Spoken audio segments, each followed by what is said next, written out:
Hello everyone, welcome back to this YouTube channel. NCERT geography class 6 के chapter 1 के lecture 3 में आपका बहुत बहुत स्वागत है। तो इस सेशन में हम लोग एनसीईआरटी ज्योग्राफी का क्लास 6 का चैप्टर 1 का थर्ड पार्ट कवर करेंगे। यानी आज ये जो चैप्टर है कंप्लीट हम लोग इसको कर लेंगे। तो चलिए वीडियो शुरू करते हैं। जल्दी से लाइक कर दीजिए और चैनल पर नए हैं तो जल्दी से चैनल को सब्सक्राइब कर लीजिए। और ऑलरेडी अगर आप दोनों लेक्चर नहीं देखे हुए हैं, डे 1 और डे 2 वाला, तो ज़रूर जाकर देखिएगा। उसके बाद ही ये देखिएगा, क्योंकि वो देखिएगा तभी जाके ये अच्छे से समझ में आएगा। उसमें अच्छे से पूरे चीज़ को एक्सप्लेन किया गया है। तो चलिए देखते हैं। यहाँ पे हम लोग को यहाँ से स्टार्ट करना है द अर्थ से, ठीक है। इसके पहले जो भी चीज़ थी हम लोग कवर कर लिए थे। यहाँ से हम लोग स्टार्ट करने वाले हैं कहाँ से, तो द अर्थ से, ठीक है। द अर्थ यानी कि जो पृथ्वी है उसके बारे में डिस्कस करेंगे। तो अगर हम बात करें अर्थ का, तो जो the earth is the third nearest planet to the sun. तो अर्थ के बारे में क्या बताया गया कि ये तीसरा सबसे नियरेस्ट प्लेनेट है किसके, तो सन के। यानी कि जो सूरज है सोलर सिस्टम में, कौन, जो सूरज यानी कि सन, तो उसके तीसरे नंबर पे कौन आता है, तो हमारा अर्थ आता है, जिस पे हम लोग रहते हैं, ठीक है।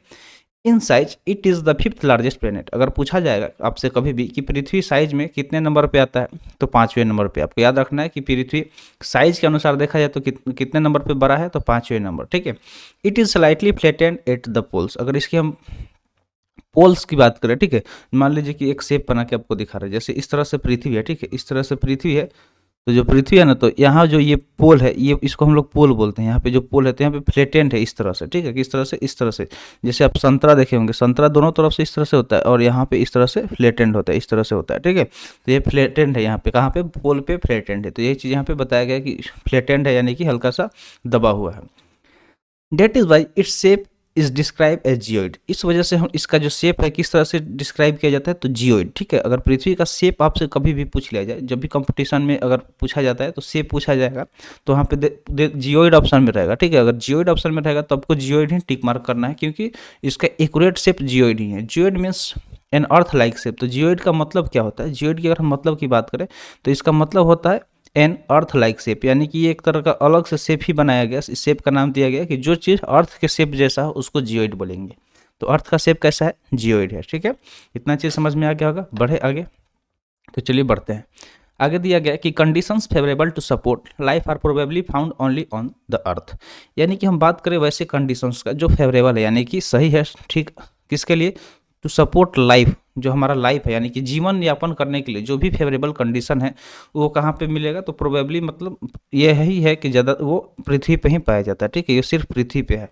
The earth is neither too hot not too cold. अगर अर्थ की हम बात करें तो ना ही ये ज़्यादा हॉट है, ठीक है, neither too hot not too cold, यानी कि ना तो ये ज़्यादा गर्म है ना ही ज़्यादा ठंडा है।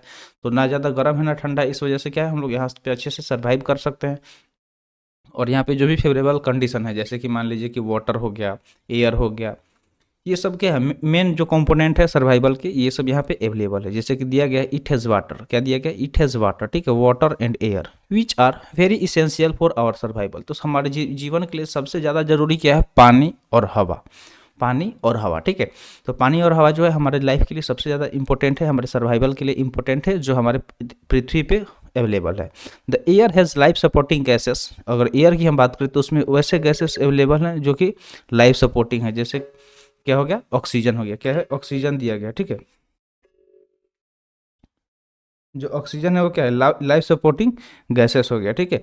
ऑक्सीजन जो क्या है, लाइफ सपोर्टिंग गैस है, जो कि ये भी हमारे पृथ्वी पर अवेलेबल है। बिकॉज ऑफ दिस रीजन, तो दिया गया कि इस वजह से the earth is a unique planet in the solar system. तो अगर हम अर्थ की बात करें, जो अर्थ है वो क्या है, यूनिक प्लेनेट है, यानी कि अद्भुत ग्रह के नाम से भी जाना जाता है पूरे सोलर सिस्टम में। पूरे सोलर सिस्टम में अगर अद्भुत ग्रह के नाम से बोला जाए तो कौन होगा, तो वो पृथ्वी होगा, क्योंकि यहाँ पे यूनिक चीज़ें अवेलेबल है जिसके वजह से लाइफ पॉसिबल है। फ्रॉम द आउटर स्पेस, अगर हम आउटर स्पेस से देखें तो द अर्थ अपियर्स ब्लू। तो जो हमारा पृथ्वी है वो किस तरह का दिखाई देता है, ब्लू कलर का दिखाई देता है। बिकॉज, क्योंकि 2/3 सरफेस, जो इसका 2/3 सरफेस है, इज कवर्ड बाई वाटर। तो जो 2/3 सरफेस है, यानी कि 2/3 वो पानी से ढका हुआ है। It is therefore called a blue planet. इस वजह से हम लोग इसके को दूसरे नाम से भी जानते हैं, तो वो नाम कौन सा है, ब्लू प्लेनेट, ठीक है। यानी कि जो पृथ्वी है उसका दूसरा नाम क्या है, नीला ग्रह, यूनिक प्लेनेट, नीला ग्रह। ये दोनों भी नाम आपको पृथ्वी के साथ साथ याद रखना है। तो यहाँ तक आप समझ में आ गया होगा। चलिए अब डू यू नो देख लेते हैं, क्या दिया गया। डू यू नो भी इंपॉर्टेंट होता है। तो दिया गया कि light travels at the speed of about 3 lakh kilometre पर सेकेंड। क्या दिया गया, लाइट के बारे में दिया गया कि जो लाइट है वह किस स्पीड से ट्रेवल करता है, तो 3 लाख किलोमीटर प्रति सेकेंड के स्पीड से कवर करता है। At even with this speed, यानी कि इतना स्पीड होने के बावजूद भी the light of the sun take about 8 minutes to reach the earth. तो इतना स्पीड लाइट के पास होने के बाद भी कितना समय लेता है, तो 8 मिनट लेता है पृथ्वी पर पहुंचने में। तो इससे आप अंदाजा लगा सकते हैं कि पृथ्वी और सूर्य के बीच में कितना दूरी है। ठीक है, तो नॉर्मली आप पढ़े होंगे कि स्पीड ऑफ लाइट क्या होता है, 3 × 10⁸ मीटर पर सेकेंड। ठीक है, लेकिन यहाँ पे इसको किलोमीटर पर सेकेंड में दिया गया है। ठीक है, तो वही चीज़ यहाँ पे बताया गया, और यही चीज़ बताया गया कि इतना स्पीड है फिर भी 8 मिनट लग जाता है। तो जब भी आपसे सवाल पूछा जाएगा कि सूरज के रोशनी को पृथ्वी पर आने में कितना टाइम लगता है, तो आपको याद रखना है कि 8 मिनट। चलिए अब मून के बारे में पढ़ लेते हैं। ठीक है, तो अर्थ के बारे में तो हम लोग पढ़ लिए, अब पढ़ते हैं द मून। ठीक है, द मून यानी कि चंद्रमा। तो दिया गया our earth has only one satellite. अगर हम बात करें अपने अर्थ का, तो इसके पास सिर्फ एक ही सैटेलाइट है। कौन सा सैटेलाइट है, only one satellite, that is the moon. वो क्या है, मून है, यानी कि चंद्रमा। तो हमारे पृथ्वी का एक ही सैटेलाइट है। ठीक है, ये नेचुरल सैटेलाइट है, उससे आर्टिफिशियल सैटेलाइट तो बहुत सारा लॉन्च किया गया, जिसके वजह से हम लोग कम्युनिकेशन स्टेबल कर सकते हैं, बात करते हैं एक दूसरे से, इंटरनेट चला लेते हैं। ठीक है, तो वो सब क्या है, आर्टिफिशियल सैटेलाइट है। लेकिन अगर नेचुरल सैटेलाइट की बात करें तो सिर्फ एक ही है, जो कि मून है। ठीक है, तो ये चीज़ आपको ध्यान में रखना है। Its diameter is only 1/4 that of the earth. तो जो अर्थ है, हमारा पृथ्वी है, अगर उससे इसके डायमीटर का कंपेयर करें तो 1/4 है। ठीक है, 1/4 है। ठीक है, इट्स अपियर सो बिग, यह बहुत बड़ा दिखाई देता है। क्या कहता है, बहुत बड़ा दिखाई देता है, because it is nearest to our planet than other celestial body. तो जो हमारा और भी सेलेशियल बॉडी है, यानी कि जो भी आकाशीय पिंड है, ठीक है, सेलेशियल बॉडी को हिंदी में क्या बोलते हैं, आकाशीय पिंड। तो उसमें सबसे नज़दीक अगर हम बात करें तो सबसे नज़दीक चंद्रमा ही है। इस वजह से हमें ये बहुत बड़ा दिखाई देता है। किसी भी चीज़ को नज़दीक से देखेंगे तो वो जितना बड़ा होगा एक्चुअल में दिखाई देगा, दूर से देखेंगे तो वो छोटा दिखाई देता है। It is about 3,84,400 kilometre away from us. तो मात्र ये 3,84,400 किलोमीटर दूर है हमसे। कितना दूर है, तो 3,84,400 किलोमीटर दूर है। Now you can compare the distance of earth from the sun and that from the moon. तो इससे आप ये भी कंपेयर कर सकते हैं कि जो अर्थ है उसका डिस्टेंस सन से और मून से, दोनों से जब कंपेयर करेंगे तो आपको पता लग जाएगा कि कितना नज़दीक है मून हमारे।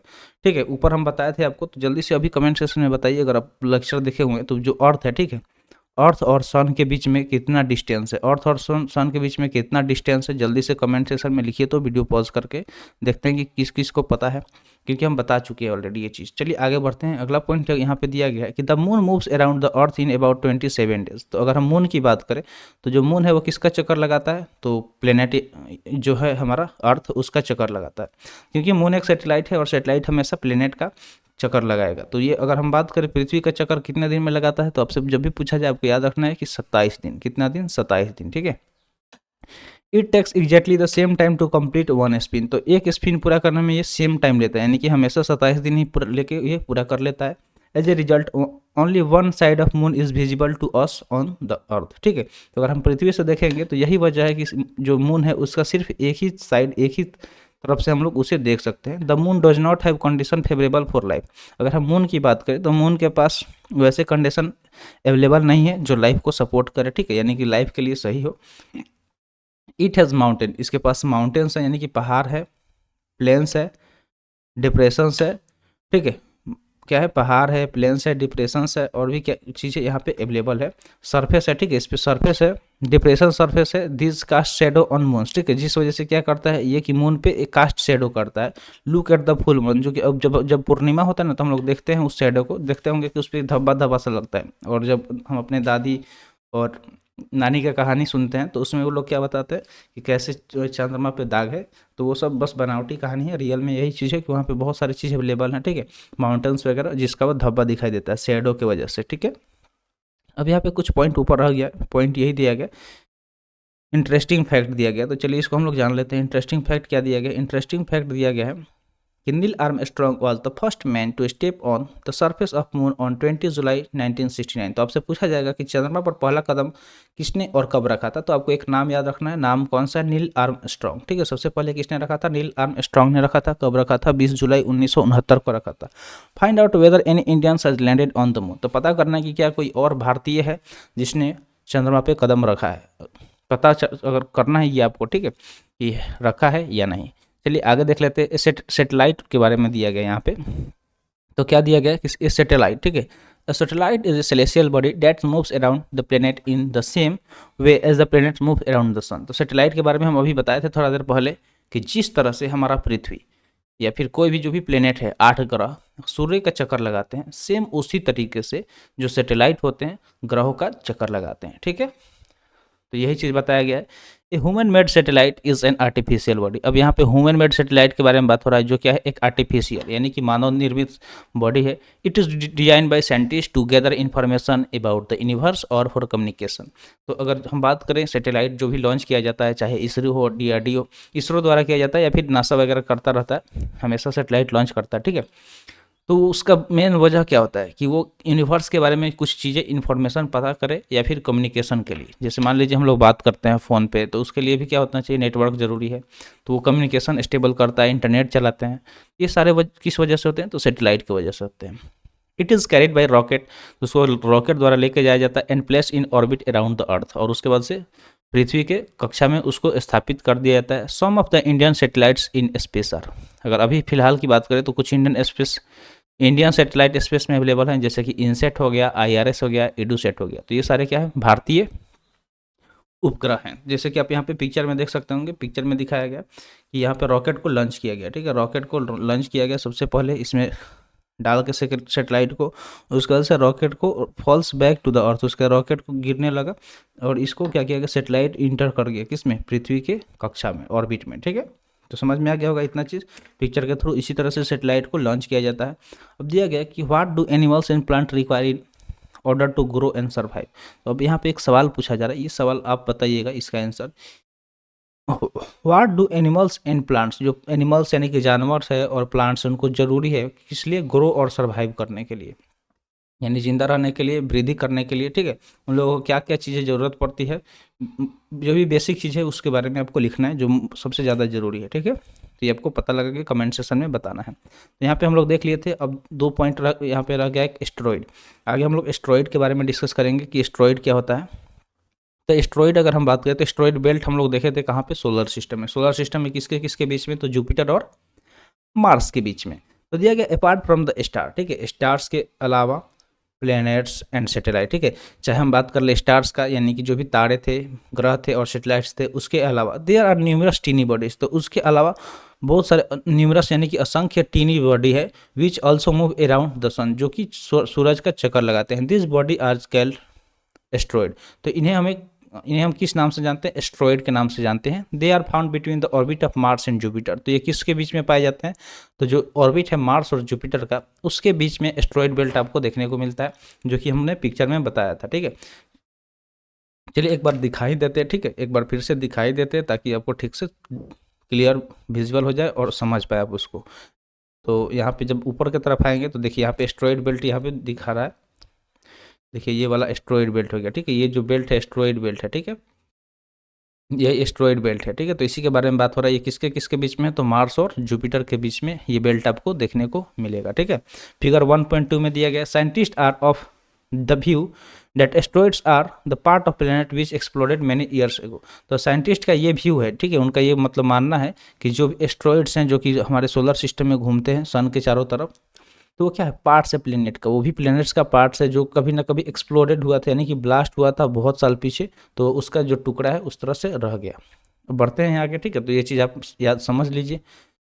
मेटेरॉइड्स के बारे में अब डिस्कस कर लेते हैं। अगला पॉइंट क्या है, मेटेरॉइड्स। तो मेटेरॉइड्स की अगर हम बात करें तो दिया गया the small pieces of rocks which move around the sun are called meteoroids. तो जो छोटे छोटे पीस हैं किसके, चट्टानों के टुकड़े हैं जो क्या करते हैं, सूरज के चारों ओर चक्कर लगाते हैं, उनको हम लोग मेटेरॉइड्स बोलते हैं। Sometimes this meteoroids come near the earth and land to drop upon it, ठीक है, tend to drop upon it. तो बहुत बार ऐसा होता है कि ये घूमते घूमते पृथ्वी के बहुत नज़दीक आ जाता है और ऐसा कोशिश करता है कि वो पृथ्वी पे ड्रॉप हो यानी कि गिरे ड्यूरिंग दिस प्रोसेस, ठीक है। लेकिन इस प्रक्रिया के दौरान क्या होता है कि ड्यू टू फ्रिक्शन, देखिए हवा में बहुत सारा लेयर है, ठीक है, लेयर लेयर लेयर, इस तरह से आप अगर एटमॉस्फेयर में देखेंगे तो अलग अलग लेयर है, ठीक है। अब मान लीजिए यहाँ से कुछ चीज़ें हम ड्रॉप कर रहे हैं, यहाँ से अगर कोई चीज़ गिरा रहे हैं नीचे की तरफ, तो क्या होगा, इससे टकराएगा, इससे टकराएगा, इससे टकराएगा, इससे टकराएगा, ठीक है, इससे इस तरह से टकराते आएगा। तो इसमें क्या होगा कि बहुत ज़्यादा हीट उत्पन्न होगा, ठीक है। जब किसी चीज़ का फ्रिक्शन होगा तो हीट प्रोड्यूस होगा और वो चीज़ के नीचे पहुंचने से पहले ही हवा में क्या हो जाएगा, बर्न हो जाएगा, यानी कि जल जाएगा, ठीक है, जल जाएगा। तो वही चीज़ यहाँ पे बताया जा रहा है कि during this process due to friction with the air, ठीक है, हवा के फ्रिक्शन से दे गेट हीटेड, उस वो क्या होते हैं, बहुत गर्म हो जाते हैं, and heated up and burn, और वो क्या हो जाते हैं, जल जाते हैं। It cause A flash of light, तो ये क्या करता है, एक फ्लैश ऑफ लाइट उत्पन्न करता है। जैसे आप देखते होंगे आसमान में इस तरह का फिगर आपको देखने को मिलता होगा, ठीक है, इस तरह से लाइटिंग देखने को मिलता होगा, ठीक है, इस तरह से एक लाइटिंग देखने को मिलता होगा जलता हुआ, जिसको लोग बोलते हैं पुच्छल तारा, टूटता हुआ तारा भी बोलते हैं, ठीक है। तो वो क्या होता है, मेटेरॉइड्स होता है जो कोशिश करता है पृथ्वी पर गिरने का, और लेकिन वो गिरने से पहले ही क्या होता है, जल के खत्म हो जाता है। तो इस तरह से पूछ वाला तारा आपको दिखाई देता होगा गिरते हुए, ठीक है, फ्लैश मतलब जलता है और तुरंत बुझ जाता है। और जब ठीक है, तो वो चीज़ हम यहाँ पे फ्लैश ऑफ लाइट क्रिएट करता है। Some times a meteoroids without being completely burn, तो कभी कभी ऐसा होता है कि वो बिना जले हुए पूरा fall on the earth and create a hole, और जहाँ भी गिरता है, पृथ्वी पर गिरता है, तो वहाँ पे क्या करता है, एक होल यानी कि छेद का निर्माण कर देता है, मतलब गड्ढा कर देता है, ठीक है। मान लीजिए कोई पत्थर गिराएंगे पृथ्वी पे, जमीन पे, तो वो गड्ढा कर ही देगा, वही चीज़ यहाँ पे बताया जा रहा है, और वैसे भी वो गर्म रहेगा।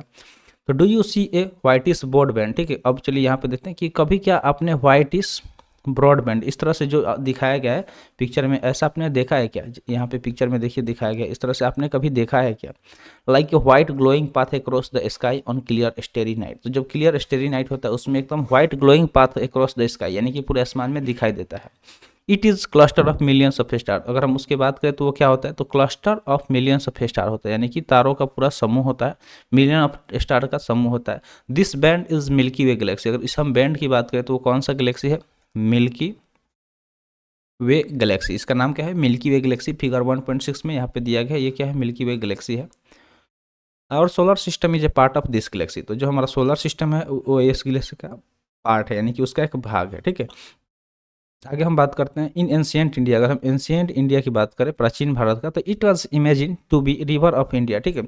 ऐसा माना जाता था कि जो river of sorry it is imagine to be river of light, ठीक है, इसको हम लोग लाइट का रिवर के नाम से जानते थे, ठीक है, यानी कि प्रकाश की नदी, फ्लोइंग इन द स्काई, जो कि कहाँ पे फ्लो हो रहा है, कहाँ पे बह रहा है, तो आसमान में बह रहा है, ठीक है। दस इट वॉज नेम्ड आकाश गंगा, इस वजह से इसका नाम आकाश गंगा रख दिया गया कि यानी कि आकाश में बहने वाली गंगा जो प्रकाश की क्या है, नदी है, प्रकाश की नदी है। अब यहाँ पे दिया गया कि एक गैलेक्सी के बारे में दिया गया कि जो गैलेक्सी है ये huge system of billions of star, जो क्या है पूरे बहुत विशाल सिस्टम है, किसका, तो बिलियंस ऑफ स्टार का, ठीक है, बिलियंस ऑफ स्टार का वो सिस्टम है। And clouds of dust and gases, और उसमें क्या क्या इंक्लूड है, तो क्लाउड्स ऑफ डस्ट भी है और गैसेस है, ठीक है, डस्ट और गैसेस का क्लाउड्स भी है। अब दिया गया आगे कि there are millions of such galaxies that make the universe, और इसी तरह के बहुत सारे मतलब मिलियंस ऑफ गैलेक्सी जो है, मिलियंस ऑफ जो गैलेक्सी है वो मिलकर क्या करते हैं, हमारे यूनिवर्स का निर्माण करते हैं, यानी कि हमारे ब्रह्मांड का निर्माण करते हैं। तो यही दिया गया कि it is difficult to imagine how big the universe is, तो ये पता लगाना बहुत मुश्किल है कि जो हमारा यूनिवर्स वो कितना बड़ा है, जो ब्रह्मांड है वो कितना बड़ा है। Scientist are still trying to find out more and more about it, तो जो वैज्ञानिक है वो इसके बारे में बहुत ज़्यादा कोशिश कर रहे हैं, हमेशा कोशिश करते रहते हैं इसके बारे में ज़्यादा से ज़्यादा पता लगाने के लिए। We are not certain about its size but we know that all of us you and I belong to this universe, तो हम लोग इसके साइज को पता नहीं लगा सकते कि इसका आकार कितना बड़ा है, ठीक है, इसका आकार कितना बड़ा है, लेकिन हम जानते हैं कि ऑल ऑफ अस, चाहे आप हो हम हैं, इसी यूनिवर्स से बिलोंग करते हैं, ठीक है, इसी यूनिवर्स से हम लोग बिलोंग करते हैं, पूरे यूनिवर्स में ही सब चीज़ आती है। तो चलिए अब आगे बढ़ते हैं, अगला यहाँ पे पिक्चर क्या दिया गया, तो कैन यू रिलेट, यहाँ पे रिलेट करने के लिए चीज़ें दिया गया, your self with the universe now, अब क्या आप अपने आप को यूनिवर्स के साथ रिलेट करेंगे अभी फिलहाल। You are on the earth, मान लीजिए कि आप कहाँ पे हैं, on the earth, and earth is a part of solar system, ठीक है। मान लीजिए अब यहाँ पे फिगर से समझिए, मान लीजिए कि आप हो गए, ठीक है, आप किस चीज़ पे हैं, पृथ्वी पे, ये मान लीजिए पृथ्वी है, इसके ऊपर आप हैं। उसके बाद से दिया गया जो पृथ्वी है वो किस चीज़ का पार्ट है, तो सोलर सिस्टम का, तो ये सोलर सिस्टम हो गया, उसके अंदर पृथ्वी आएगा। सोलर सिस्टम किसका पार्ट है, तो मिल्की वे गैलेक्सी का पार्ट है, सॉरी सोलर सिस्टम किसका है, मिल्की वे गैलेक्सी का है, और मिल्की वे गैलेक्सी किसका है, तो यूनिवर्स का। तो इस तरह से बैंड यहाँ पे बना के दिखाया गया है, जो कि ऑलरेडी बुक में दिखाया गया है, जो हम आपको समझाने के लिए बना के दिखाए हैं, तो वही चीज़ यहाँ पे दिया गया, ठीक है, कि it is a part of solar system, जो हमारा अर्थ है किसका पार्ट है, तो सोलर सिस्टम का, सोलर सिस्टम किसका पार्ट है, तो मिल्की वे गैलेक्सी का, और मिल्की वे गैलेक्सी किसका पार्ट है, तो यूनिवर्स का। थिंक अबाउट द यूनिवर्स, अब यूनिवर्स के बारे में सोचिए, and the fact that is contain millions of such Galaxy, और ये भी सोचिए think about the universe and the fact, और ये फैक्ट भी सोचिए कि जो ये हमारा यूनिवर्स है उसमें इस तरह के मिलियंस ऑफ गैलेक्सी अवेलेबल है, तो how do you fit in the picture, तो इस पिक्चर में आप किस तरह से फिट करेंगे। तो यहाँ पे देखिए, मान लीजिए कि आप हो गए जो कि आप पृथ्वी पर आ रहे हैं, ठीक है, और पृथ्वी किसका पार्ट है, तो सोलर सिस्टम का पार्ट है, सोलर सिस्टम किसका पार्ट है, मिल्की वे गैलेक्सी का पार्ट है, और मिल्की वे गैलेक्सी किसका पार्ट है, पूरे यूनिवर्स का पार्ट है। तो इस तरह से आप पिक्चर समझ गए होंगे। तो आज के लिए इतना ही, ठीक है। अब यहाँ से एक्सरसाइज दिया गया, तो एक्सरसाइज हम लोग डिस्कस नहीं करेंगे, बस कॉन्सेप्ट यहाँ पे करने वाले हैं। तो चलिए आज के लिए इतना ही, आज का सेशन यहीं पे समाप्त हुआ। सेशन कैसा लगा कमेंट सेक्शन में ज़रूर बताइएगा। तो मिलते हैं फिर अगले वीडियो में। Thanks for watching. जय हिंद।